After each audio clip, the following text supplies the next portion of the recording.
ရှောင်းပုံကတည်းပြေခဲ့တဲ့စားမဲ့သူကိုမလာနဲ့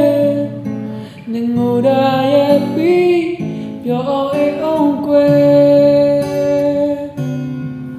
တီတို့ဆိုင်မို့သူလေးအားကျွေးတဲ့ချောင်းမျိုးကိုတီးသွားငါရဲ့ချစ်နေမင်းကိုနောက်ထပ်ငိုကိုမပြူပါမဲလာတဲ့ခေါ်ယူဘေးမာမေးစနာကိုပါဝါကူစားငိုပါနဲ့ကိုချင်